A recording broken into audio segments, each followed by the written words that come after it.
the Baby Z and the Scrambler. One is a very classic, legendary styling of the Scrambler of the 1960s, and you have the Kawasaki, which is raw naked power.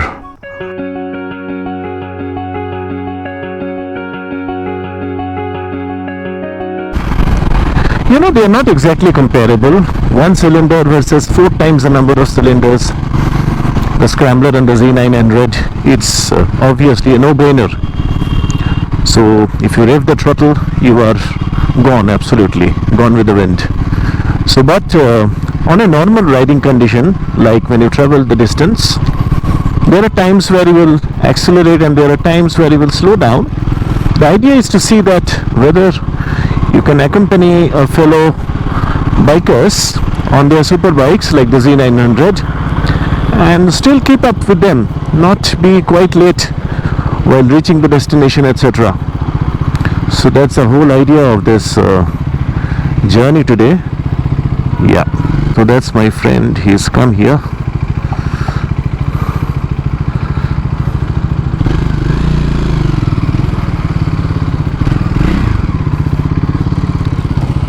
And that's the Z900.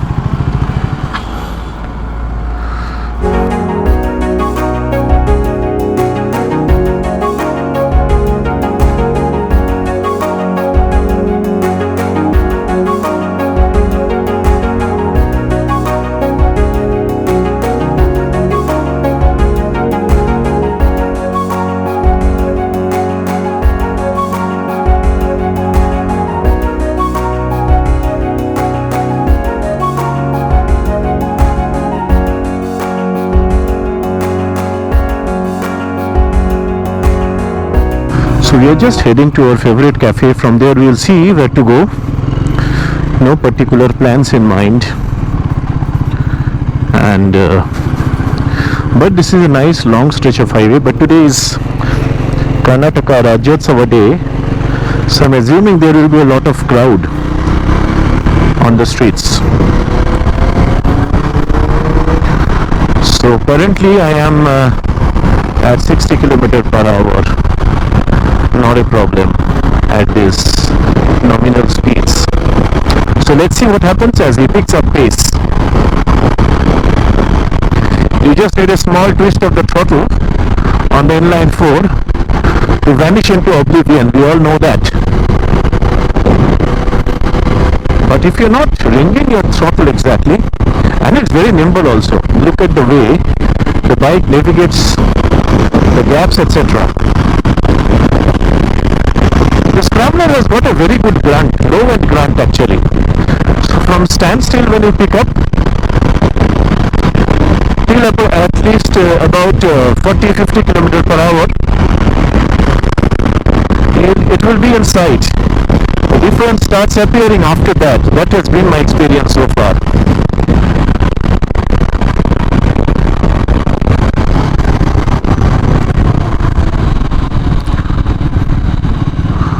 Although probably the 0 to 100 timings will probably be.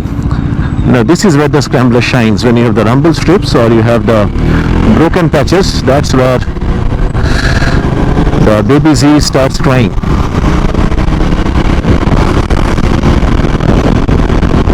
So I am going full throttle, still not able to keep up.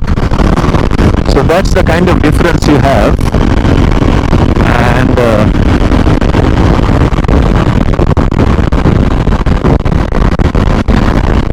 I think it's also about the hardware that you have, the braking confidence, because you have the twin discs on the Z and you have a single disc over here, so that makes a lot of difference.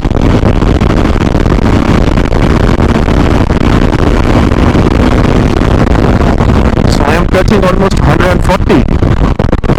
Still, yeah, the Z is in my sight, so not exactly out of sight.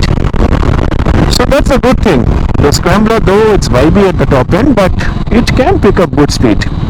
You can go till 145, 150, 160. See how easily I'm scrambling, and the Z is actually struggling on the rumble strips. So till about 60-80 km/h, it's not a problem, you know. Let me overtake the Z. Now don't ask me to do anything after this. That's the biggest acrobatics I can do on this stretch of road. Aha! The Z is behind me. What do you say? I hope it doesn't open all the 4 cylinders. I've asked my friend to ride on 2-cylinder mode only. I don't know if it has a 2-cylinder mode.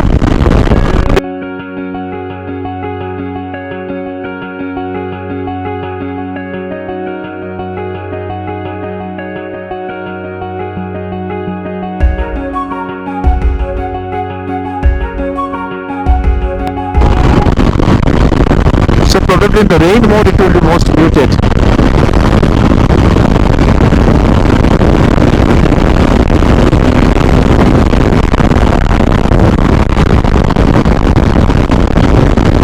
There you go.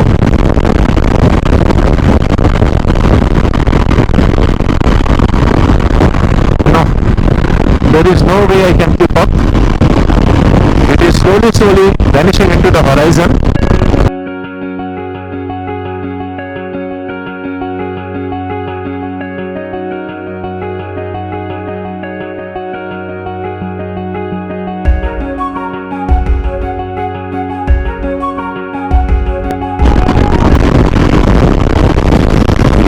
That's when people suddenly start their blinkers after they have taken the turn.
I cannot see the Z right now.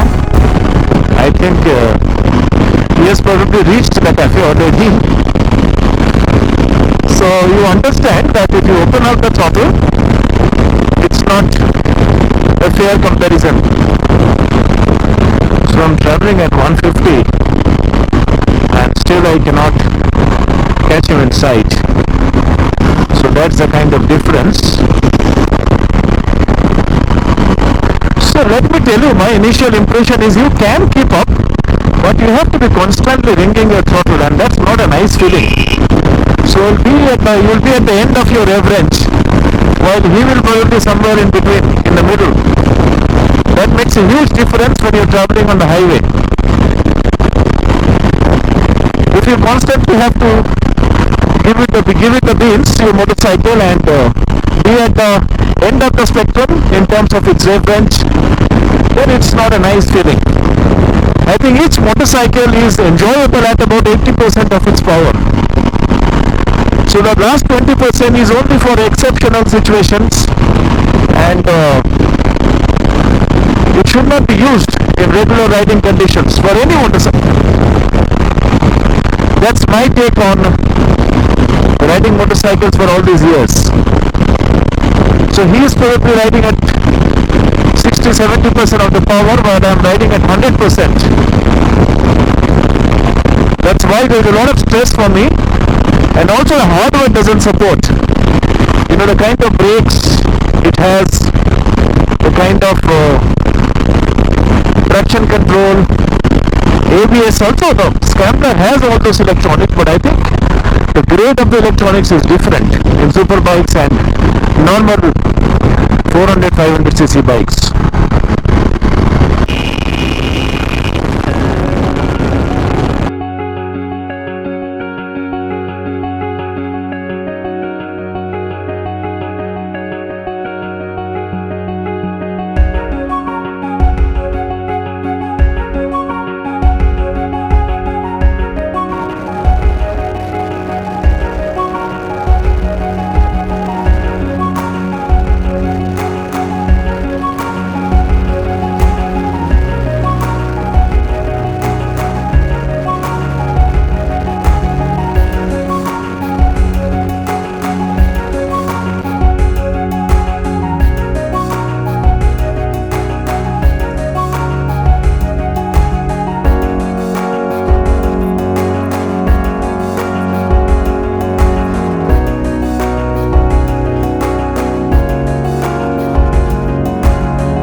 So you have some bad patches, and this is where my Scrambler is going to shine.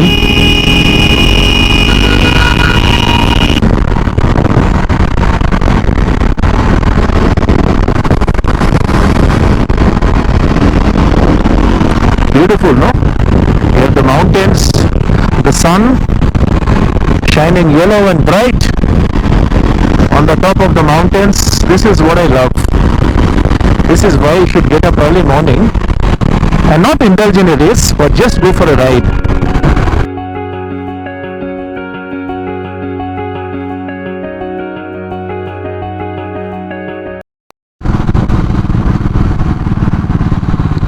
So I am slowly getting to my favorite destination, one of the most beautiful places around here for clicking pictures, and that's what I'm going to do.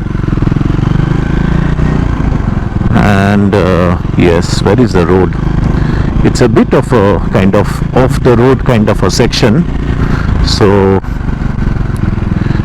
off the beaten track. But where is my friend? He's here.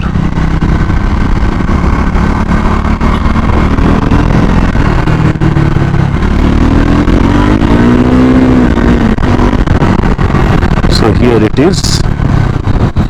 So I'll just go and click a few pictures of the baby Z and the Scrambler.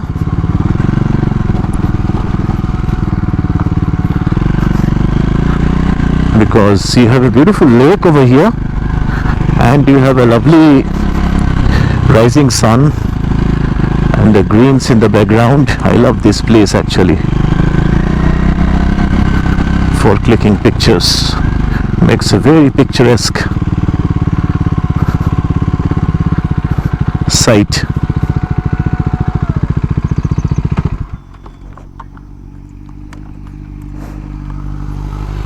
Park it here, I'll click some pictures.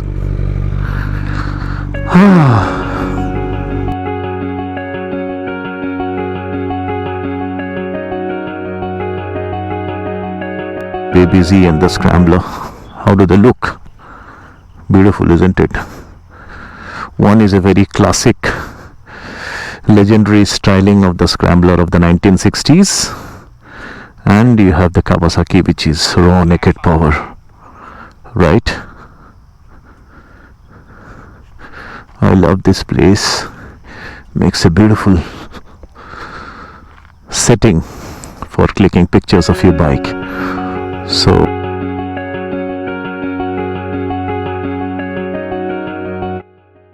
today, after the short ride, is that yes, your Scrambler or Speed can keep up with the super bikes, but not if they intend to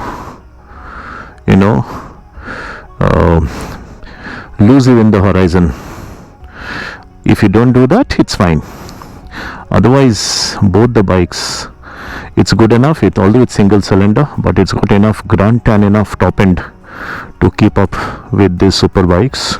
If you're planning to go on a friendly ride, of course, no competition, 1 cylinder versus 4 cylinder, but you will not be left far behind. You will not be lost in the travel. We're heading back to our cafe, favorite cafe. So if you love the content that I create and would like to get introduced to the places that I go to and